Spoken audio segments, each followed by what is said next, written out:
Hi, I'm Dr. Gemma, and welcome back to Cognitive, the Knitting Psychology podcast. Cheerfully and somewhat irregularly in business since 2008. Segments today may include what's on my hooks, needles, and spindles, a strategy, something I really like, put a lid on it, oh shoot, and blather. So sit back, put your feet up, pick up your knitting, crocheting, spinning, weaving, or dyeing, or any other yarny thing you're doing, and get ready to enjoy. Well, hello there, it's Dr. Gemma, and this is episode 194 of Cognitive. And it's named Sweet Drama because that's what this week has been like. And I want to give a big shout out to all the people who participated in the 2024 Olympics in Paris, because you have really given us an enormous amount of relief and joy in the midst of some troubled times. And I am so deeply, deeply grateful for this.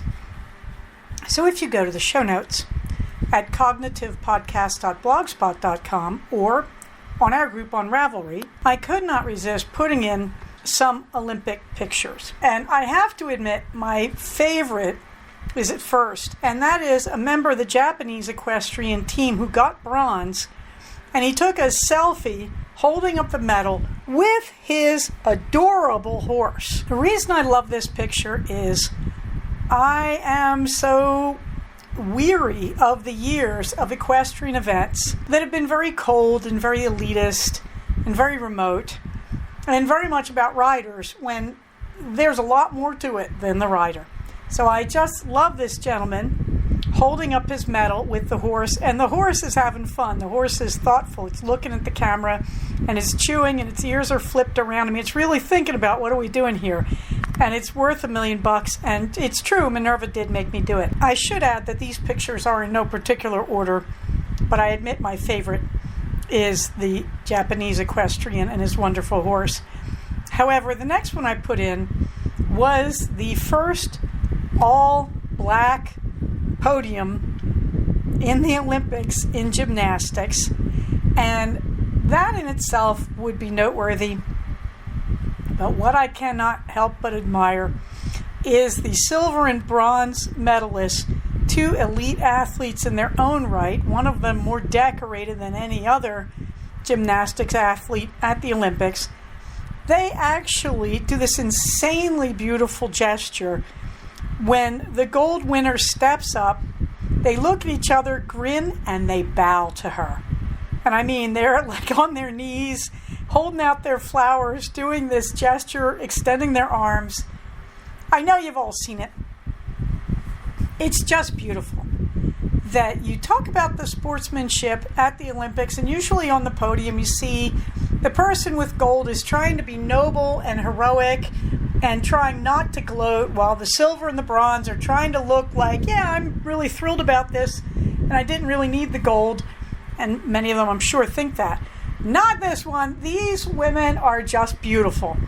The silver and bronze are literally kneeling to the gold winner, laughing and smiling and paying a loving tribute. I just love them for this. I can't say enough about this picture. And then there's Katie Ledecky, who's astonishing. She's in a picture with Cookie Monster, who is eating one of her medals. Katie Ledecky has been the hilarious breakaway, I'm going to love this medal to death star this week for me.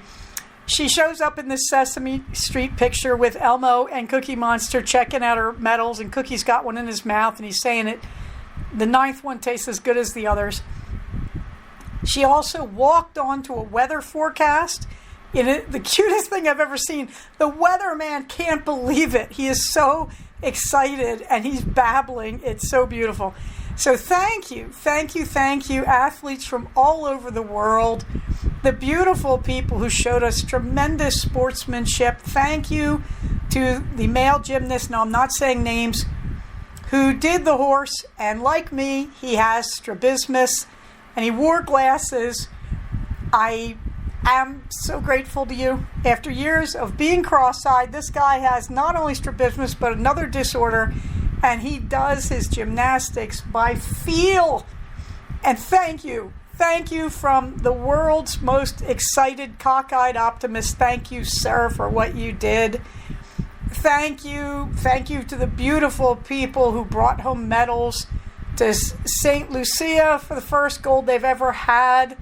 Thank you for the heroic female Algerian boxer who had to put up with all the vicious misogyny because she's good at boxing, so she can't be a woman. Good heavens, there's so many people I want to say thank you to. Thank you to the Olympic Village. This time they had facilities for breastfeeding mothers.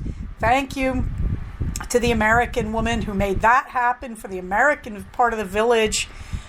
Thank you. We had an equal number for the first time of female and male athletes.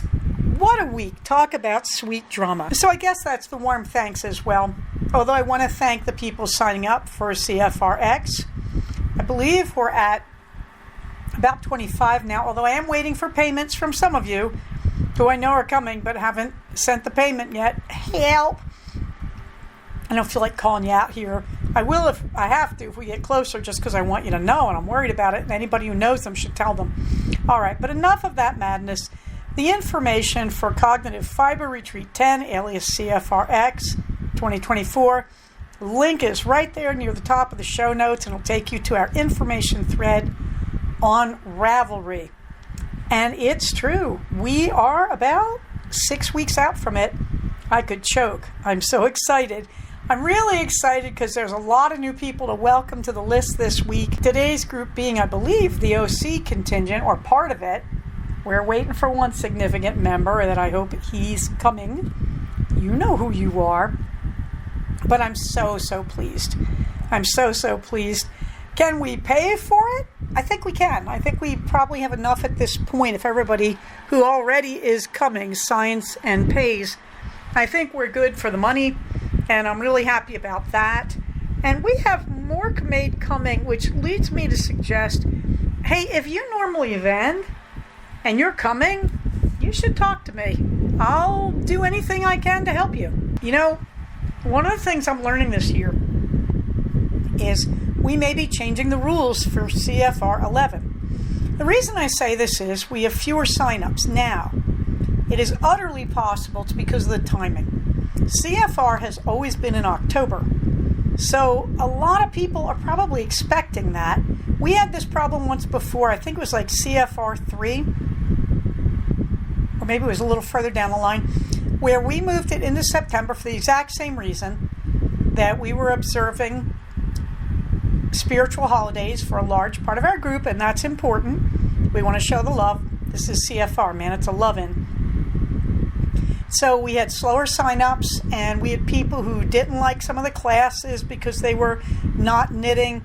We had all sorts of stuff. Now this year, of course, we're doing hardcore steeking stuff, and we have some good available crochet as well. But, you know, this has happened to us before, so I'm trying not to panic, but it is making me think, or we have lower interest in this kind of retreat, and that's going to be a lot of food for discussion, especially for the Sunday morning brunch, I hope. So if you have ideas about this, about revamping and whatnot, notice last year we also talked about, instead of a traditional class schedule, could we open it up and just sort of have classes, a lot that are available. So I've taken on more classes this year, thinking that, yeah, we're going to probably have a few evening workshops or whatever. I haven't worked out the schedule yet. I want to see how many of you are coming and where the interest is. So we're offering a lot, but I've always said we just had a straight out schedule because I didn't want someone to teach and nobody show up, or like we have competing classes. Let me tell you one thing about CFR. We don't compete. I don't let the vendors compete. I try to give each vendor for their specific niche. I try to give them their power. And we have the 3 vendors we have are really good this way. They're really very complementary to each other. And I don't want our classes competing. I don't ever want a teacher, someone who's generous enough to do that. I don't want them to feel like they didn't get the love. Oh, no. So there are some things we may have to rethink about the CFR organization, and I'm good with that. I really am. I want it to just be a happy weekend. And I realize I have expectations based on the first 8 CFRs up in Tehachapi. But things have changed, and if CFR changes and it works better, I'm great with that. So, keep your minds open, guys. So I hope everybody's signing up. The link for the hotel is still there. And we now have, of course, I do believe, yes, Potchki is on for our Tunisian. And the classes. And the vendors. And if you don't, go to the information thread. The link is in the show notes twice. And again, we have the links for the free basic granny square for crochet. But you can use any granny square you want. And if people want to hand me other links for granny squares or different types of squares, sure. And the link for the free crossbody bag, that is an I hook, and I'm going to come back to hook sizes. For people who want a wooble, that's going to be a G hook. And worsted weight yarn. The granny square bag, I would say worsted weight as well. So the granny square is an I hook. The woobling, that is a G hook with worsted, and I have the links for the basic penguin and the chick pattern that are free. Or you can hack. I couldn't help it. Somebody submitted a pattern to make a Batman wooble using the basic wooble egg body shape and pieces from various other woobles. And if you have trouble with this or you want to try making this, I could probably help you get to those pieces. I'm just saying. Anyway, and then we have the sock yarn cow, the Abbas sock yarn cow, and that is a D as in dog hook. And I keep screwing up hook sizes, so I put a chart in right there. What are the hooks and their corresponding numbers in the millimeters of the hook and the American letter of the hook. So that chart is right there for you. Hey Gemma, calm down and tell us what's on your hooks and needles. I know, we're 11 minutes in and all I've really done is talk about the opening pictures and CFR and the thank yous, but it's been such a week. So in the finished, on my hooks and needles, off my hooks, I finished Foxies from a kit from the Woobles. These are the little kits. They cost somewhere between $5 and $7. I got a whole bunch of them in a package because I was trying to get free shipping. And I always want to do these little guys. And I think these kits are actually pretty worth the price. I'm happy, in other words, to pay the Woobles for these patterns. Because for $5 to $7, they give you everything you need except the hook and stitch markers and a needle. They give you all the yarn and stuffing is what I'm really saying in the pattern. I think that's fair, and I do want to pay the designer for these patterns. So, I did that. I did the wee T-Rex, the small T-Rex. And then there was Mrs. Santa. They have a Santa Claus kit, and it's good. It's a good kit. It will teach you some skills. It will teach you bobbles. It will teach you several different crochet stitches. Most Woobles kits teach you slip stitch and single crochet. But Santa Claus is a pretty good kit. And one of the group I'm in on Reddit made him. And then made another one. Said the beard is a bit challenging. And to me, Santa is one of their harder kits. It's not undoable. What it really is you're going to make the body in one fell swoop, the egg-shaped body. And then you're going to make the hat. And then you're going to make the beard. And then you're going to make the arms. There's a lot to the guy. And so he's going to take a few days because you're going to do them very progressively and take your time sewing pieces on. Well, anyway, this person made Santa. And I looked at him and said, I just don't have the patience. But I thought, well, we need Mrs. Santa. And the Woobles haven't designed Mrs. Santa, so I did. Now, what I did, you can see the hack in the show notes. It is the body of Santa Claus. I have the pattern. It is the face that's used on Barbie, the newest Wooble set.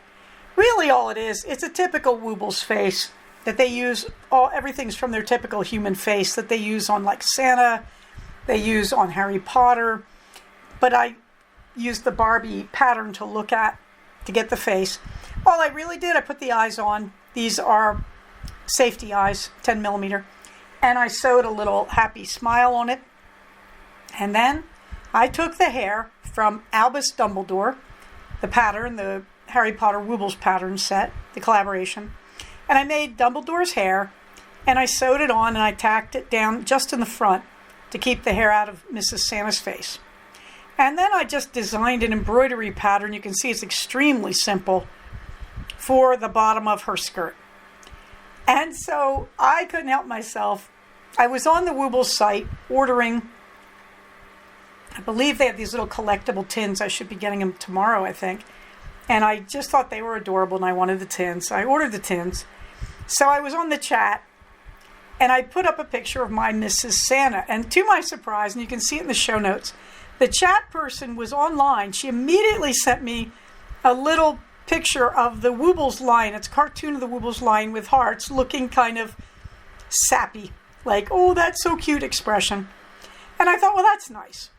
But the next day when I got back on, there was more on the chat. And it said, I stopped and walked away from the chat because I loved your Mrs. Santa Claus so much that I copied her and sent her to everybody in our office. Now, the Woobles only have a small staff, and they're all over the place working remotely by and large. So she actually seems to have emailed it to all of them. I was so intensely complimented by this. You can see the note she sent me next to the picture of the web page, and you can also see Barbie and Ken Woobles there on that, so you can get an idea of that. But anyway, so they passed around, they shared it, and they sent me the nice little picture, and I'm pretty proud. And I said to them, look, it's your pieces. It's not my intellectual property. I used your stuff. So if you ever want to make a Mrs. Santa, please feel free and don't acknowledge me. Just do what you want to do. But this is how I would make her if I was making her. So Mrs. Santa has a pride of place on my desk with Wednesday Addams and many of my hacked Woobles because I'm just very proud of her. So that's what I finished this week. In progress, I should say I finished also the first of the Board Silly socks. These are scrap yarn socks. You know I love to make them, the stripy types. And I just did 1 inch of the color, so there's 7 inches there of different leftover sock yarns. And then for the foot, I used a hard-wearing Regia because I love Regia. It lasts forever compared to these other yarns. When you get hand-dyed sock yarns, you know, they don't know what you're going to use them for. They don't know if it's a scarf or a sock. So often you have much softer hand with those hand dyes.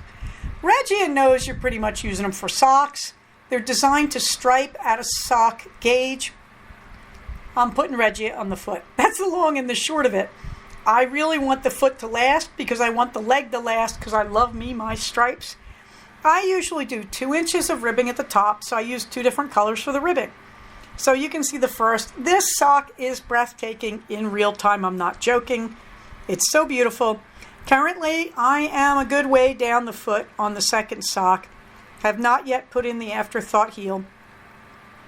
And if you don't know what I just said, aren't you glad we're doing all these classes at CFR where you're going to learn all about these things? Yes, you are. Viva Scrapper and Steffi Joe and Jasmine and I think that's it. Ariane and Potchki are handling the bag and the Tunisian, which complements the bag. Gosh, we're going to have such good classes this year. I really can't wait. No progress on my other projects. I believe they're waiting for my break on Labor Day. Hopefully you will see me wearing vestuary at CFRX. If it's not too hot, I'll be wearing one of my vests. I'm very excited because I do them now in the same yarn over and over. Malabrigo Rios in these different colors. And these vests have been just amazing. But I need to make the time because it's been a crazy busy week. Nothing in Dizzy Blonde, so let's get to a strategy. This is very simple. I had the funniest week, and it led to this strategy. Will you please stop comparing yourself to everybody else? Because there is a very significant difference between modeling and self-punishing with a model. Okay? Now, the important thing, humans learn by modeling. We know this. Our kids watch us, right? You see your kids imitating their parents. That's why traditional little girls were having tea parties and boys wanted to have tool sets when I was a kid and all that sort of thing. Now, I don't mean to be gender limiting. I'm talking about my childhood where, those were the rules, believe me. But the important thing is we did all that stuff as kids. Or we didn't do them and wondered why not, because we believed in modeling. If mommy was doing it, we thought if we were girls or thought of ourselves as girls, we thought we should do it too. Very simple. We had heroes. When I was a kid, there were a lot of sports heroes. They were mostly for guys. Let's be real, sexist times. But the idea was, they were learning values. The kids were learning skills, but they were also learning values. Humans learn by modeling. The problem is when it becomes self-punishing, and this led to the idea of the participation medal, that a lot of kids would go into sports and they really were not talented in the sport. Now, sports will teach you a lot more than how to win a gold medal, as I think you can see in those lovely pictures at the start of this episode in my show notes. When I became a runner, I will tell you, I became a runner because I wasn't allowed on the track team. I think I've said this before. And it was because my parents weren't donating to the school. And I took it very personally. So did my twin. Twin Face just stopped. She went home upset. I went home and began to run. Boy, if you don't know who I am, that story probably tells you it right there. Now, look, I was never going to be fast. That was the first piece I had to make. And it would be self-punishing for me to compare myself to Olympic athletes. It's true, I actually was on an Olympic team. It's a story for another time. But the Olympics were canceled that year. Okay, but the point is, I am not a world-class athlete, and I never will be.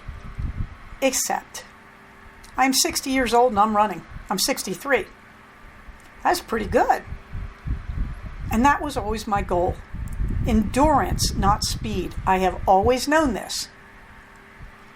And this has led to some really wonderful moments in my life. I'm in my 60s. A lot of times when I show up at races, since my mid-50s, I get a medal because there's nobody my age running because they damaged themselves.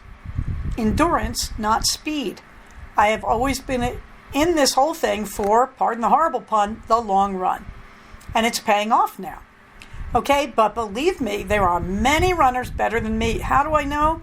I found old ladies running on Facebook. I think that's the name of the group.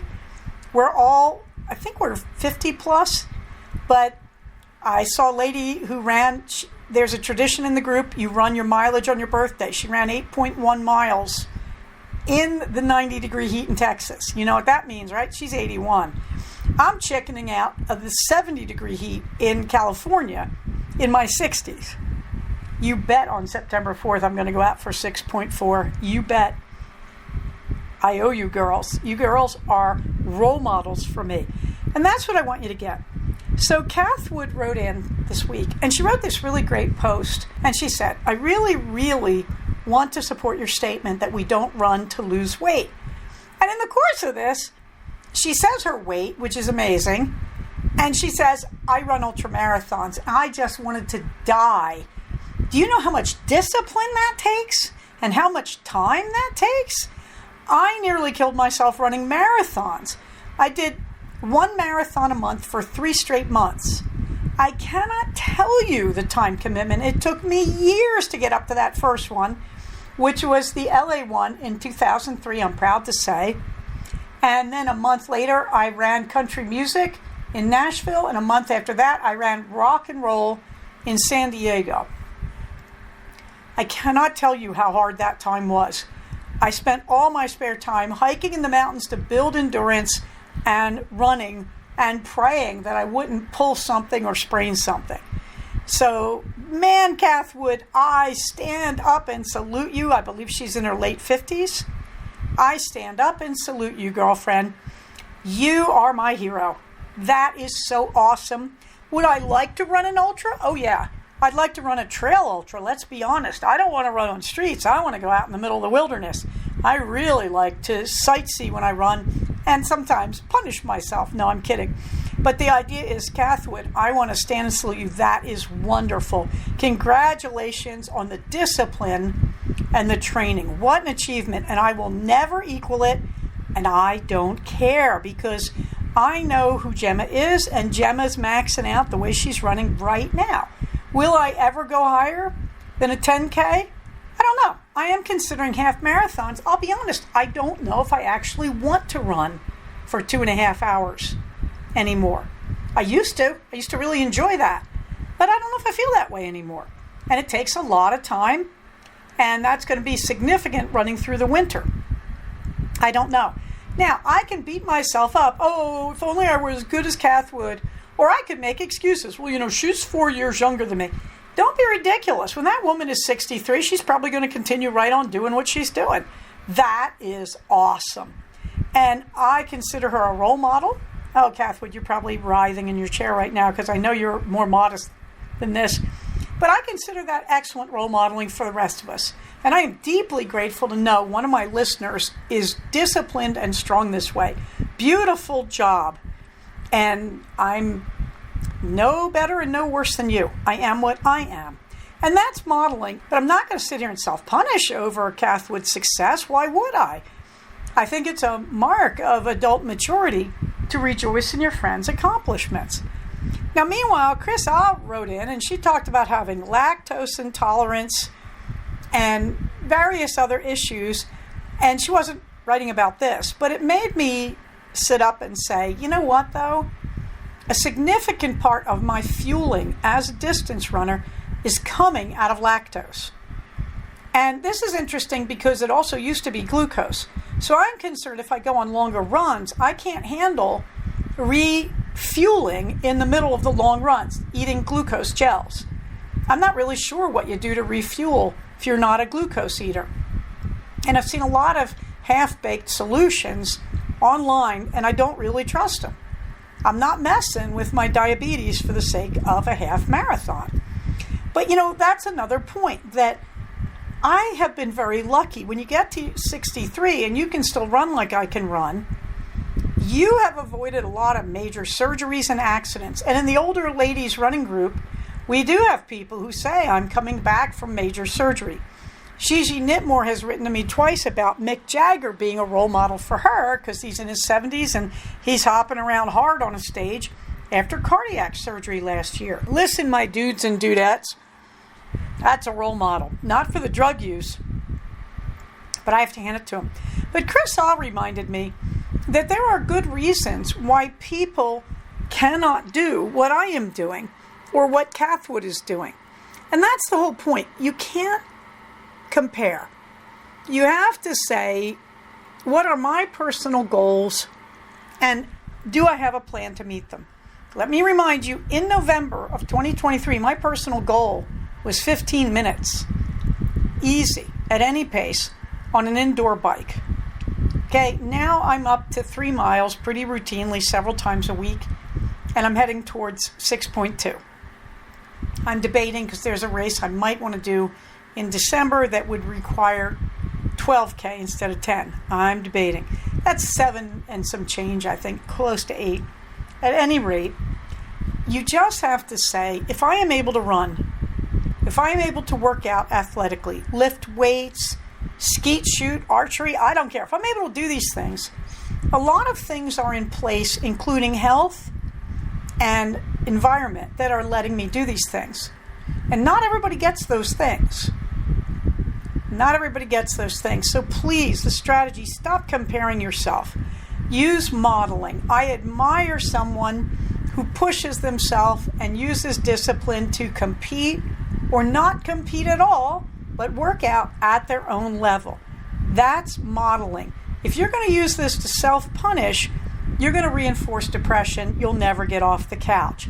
And this, my friends, is why we runners say slow is better than couch. Because the first step is you have to conquer yourself enough to get off the couch.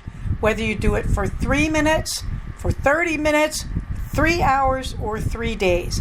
You just got to start somewhere. Oh, shoot. Okay, I lost control. I signed up for races. You can see the ad for one of them. I signed up for Be the Light on Saturday night, September 21st. Yes, the week before CFR. I will be covered in glory when you see me, and I'll have glow sticks because they're giving us some. My son signed up with me. Very excited about that. And then I am running one more in October, the Monster Dash in Valencia. And that is in October. I think it's October 26th, I want to say. Then on November 12th, I am running, the others are 5Ks. I'm running a 10K. That will be the Santa Clarita Marathon's 10K. I'll be doing that. And tentatively, I am going to run Space Rock I'm not even sure what that date is. I want to go out and look at the course because it's challenging. It's on trails hanging off the edge of the Pacific Crest Trail in Agua Dulce, California, right in my neighborhood. It's a challenge, but it looks beautiful. And they say you can do this as a hiker. You know, they're cool about that whole thing. The 5K is one loop, so I'll probably just do the 5K because it looks challenging enough, but I want to go out and walk that first. And then I'm looking at the Sugar Daddy race, Father's Day weekend next June, and I signed in for a 5K, I think. I may up that to a 10. We'll see how I'm doing when that time rolls around. But at any rate, yeah, it's true, I'm back to the races. All of these have shirts, of course, except the Monster Dash does not. So I did that on purpose. I only run for shirts now. I don't care about medals. If I was doing half marathons, I'd care about the medals. The shorter stuff, I don't care about medals. They're not very interesting. They always look kind of cheap. However, I will run for a shirt because that is runner cachet, my friends. So I'm very excited about all the runs upcoming. You'll hear more. I'm sorry, but you will. Nothing new really in the fluffy books. I finished the latest Lynn Messina. That is A Vicious Machination, Beatrice Hyde Clare. Very fun. And I'm currently reading India Holton's latest, the Field Ornithologist's Guide to Love. I will put the link in next week. I love India Holton. I love India Holton. I love India Holton. I just love India Holton. Maybe I'll put it in tonight. I should put that link in. It is so funny. It is so funny. And it hits all the right buttons because they're making fun of academics and she scores one point after another. The snobbery, the British Oxford people saying about one character, well, he's only got a degree from Yale, which of course is absolutely arguably the finest PhD in America. And the snobbery between Oxford and Cambridge, it is so funny. The sexism, the ageism, oh, she really gets it. And it is just one hysterical line after another, including the scene where the hero and the heroine who are at odds get on a horse together, and he suddenly has to get off the horse, and she says, "Are you all right?" And he gasps. It's just a muscle spasm, because she was basically wriggling on his lap on the horse. Honest to God, it is hysterical. I got to put that link in. Something I really like, there's so much I like this weekend. First of all, the Sue Sew Shop. This is a used clothing remake store in downtown LA. I have mentioned this before. I give you the link. They have lots of fun ideas. They take old clothes, they recycle them by tearing them apart and making them into other things. They're making hoodies out of towels. And so the hoodies are a soft jersey. I want to go get one. They look so comfortable. They make these insanely cool camp shirts out of old t-shirts. Okay, but also they do $15 a bag thrifting. And often on the weekends, they will have food truck events and local cafe events. They are astonishing. And I want to say, too, they are on Knox Street in LA, which is kind of in downtown. They call it downtown LA. It's a little off what I would think of as downtown, but it's certainly a great neighborhood. Chris Ah, meanwhile, posted this amazing thing about her research on the fast fashion industry. That is in the show notes over on Ravelry. I believe it's episode 193. It's either 193 or 192. You need to go look at that post. That is a great post where she talks about it's so abusive to the environment. It's such a polluter. It's right behind the oil and gas industry as a polluter. And it is really shocking. So, yes, I am on the theme of let's make our own clothes, let's recycle clothes, let's not put things in landfills. Thank you, Chris. This is our own Beautiful Christina of Beautiful Yarns, who will be sending us beautiful yarn as well. But yes, so please go check out, if you're in LA, the Sue Sew Shop. The other thing I learned when I was looking up this shop to get its link, LA is actually a hub of excellent thrift stores. So yes, there are people who do thrift store tours in LA. You should consider it. Meanwhile, I could not help a posting about if you need Girl Scout cookies this year and you don't have a local troop you want to support, please buy from Troop 6000. which is entirely made up of girls living in New York City's homeless shelters. I'm struggling with the idea that they have to sell Girl Scout cookies at all, considering their living situation. But I like the normality there, that they are participating fully in Girl Scouts. Homelessness is not stopping them. So please consider supporting Troop 6000. Something I really love, our own Linda L. Charvin put up voter protection hotlines for every state in the union. It is an image. You can click on the image and download it and blow it up. Please, if you see discrimination or any kind of interference going on at the polls, call these numbers. Call the number that's relevant. You know what I'm saying. Please copy this image and post it on your social media. We know this year that this is going to be a hot, contentious election. And we know in the recent past we've had disasters at the polls with all sorts of illegal stuff going on. Please protect your fellow voters, your fellow citizens. Please do not let this abuse happen. Use the hotlines. Put a lid on it. We're in another heat wave, so I am laying low and eating cold for dinner tonight. It's true. I'm having a protein shake that consists of my mushroom cocoa and a tablespoon really, of banana keto chow powder protein shake and a tablespoon of sour cream and ice and a lot of water. I am laying low and eating cold. I have made some of the salmon bisque and I'm eating it cold, a spoon at a time. Now in the blather, what a week. I was going to tell you how nothing was happening.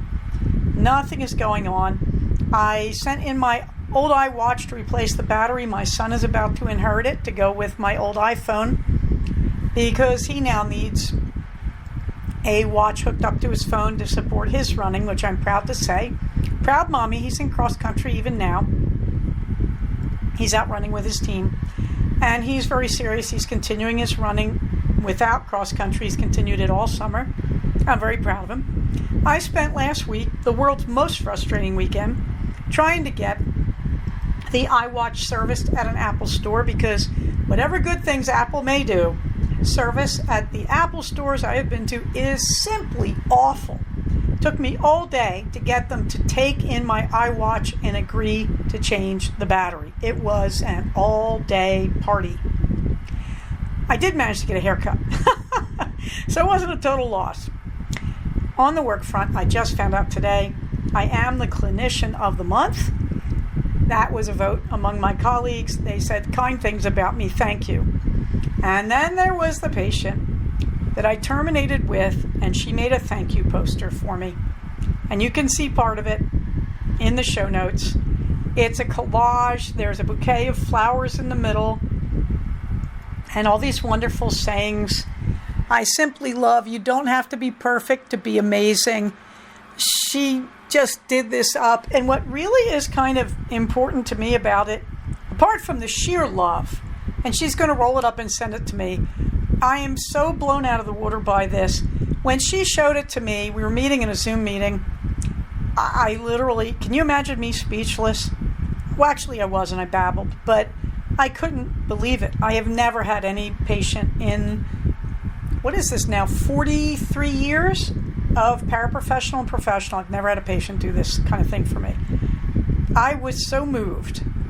And what really got me too is I'm watching the patient, but they're watching me. She picked up on my environment. She put flowers and butterflies and cool statements. And I thought, wow. I mean, she really saw through to what I love. I cannot tell you how moved I am. So there it is. And I want to anonymously thank a simply fabulous patient. I cannot say enough good things about my gratitude for what's been going on in my job this month. Project cookbook, not much. The pup date, well, the dogs are indoors right now. That's all I can tell you. The community resources, you can see the books that I've used as a library. And a link to that, a link to a list of the resources where I've bought things, including the people who sponsored CFR 9, and a list for the skills and techniques that I've used. And then this week I discovered Linktree, and you can see, is that my whole Linktree? Well, you can see a lot of my Linktree. Oh, you can't see the races, I think, can you? Yeah, I actually have a lot of things. I have the link for Cognitive, I have Mother Bear, my YouTube vids, Buy Me a Coffee, the Woobles stuff that I would want you to see. And I also have all my races on there. And it's kind of wonderful. I've discovered Linktree. I know the rest of you are like, what's new, Gemma? We've been onto that for years. I know, but to me, it's news. Meanwhile, on the calendar, you can see the local Santa Clarita groups that meet, and they have groups on Facebook. And then you can see my calendar. Labor Day, I am off from, I think it's August 31st through September 9th. So that's lovely. No big plans there. Staycation. Well, big plans. I want to finish my knitting project and crochet project. I want to clean the shelves in my pantry. Whee! Hold me down. CFR 10, of course, that is big news. That is at the Courtyard by Marriott in Valencia on September 28th. But of course, many of us will be arriving on the 27th to begin the party. And of course, on the 29th, we will have the brunch. But the actual vending event and classes, September 28th. Yeah, it's true. We may spread the classes a little bit. Meanwhile, I did finally put in for Thanksgiving. So I will have November 28th through December 1st off for Thanksgiving. Hooray! And Romeo looks like it's going to be December 21st through January 1st or something like that. I don't know if I'm going to go all the way to January 1st. Who cares? Minerva gets the last word. Her last word was supplied by Lizard Boyfriend. There he is.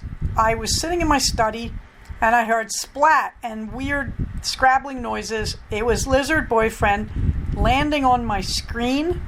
I can only assume he was attempting to escape some other critter on the ground. Welcome, Lizard Boyfriend. Hang on all you need. Don't get eaten.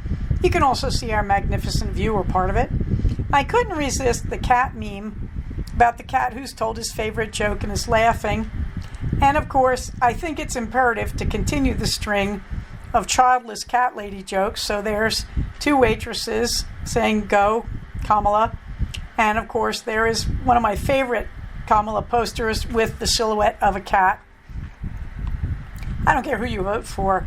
I think that childless cat lady thing was just so tacky, but hey, that's how I look at J.D. Vance. I just think he's completely, and you don't have to agree with me. And all the people outside the country are going, what is she talking about? But anyway, thank you for your patience with that. I really try not to dip too hard into the politics because I think you know my politics. But there's a limit to what Minerva and I can stand. When you're attacking people because they're unmarried and they own pets? Okay, so that's it. But anyway, Minerva's last word is hang on. It's going to be a rocky road here in the States. The elections are just going to get ugly and nasty. Hang on. But we'll make it. We're all here together. And meanwhile, we have CFRX to look forward to. And it's not long now, kids. So everybody on that note. Oh, by the way, get your shots. I got my COVID shot this week. You'll be happy to know I will not be infecting you. And I'm going to go for my flu shot in another 2 weeks. And probably an RSV shot after that in 2 weeks. I want to work my way through the shots. Because I don't want to get those illnesses. But I certainly don't want to pass them around at CFRX. So please, those of you who are coming, no, we don't check at the door. You don't have to tell me. But please think about that. Think about keeping each other safe because we are a community. When we think about the community and care for it, we are caring for ourselves. And on that happy note, everybody stay safe, take care of each other, and I will talk to you soon. Bye-bye.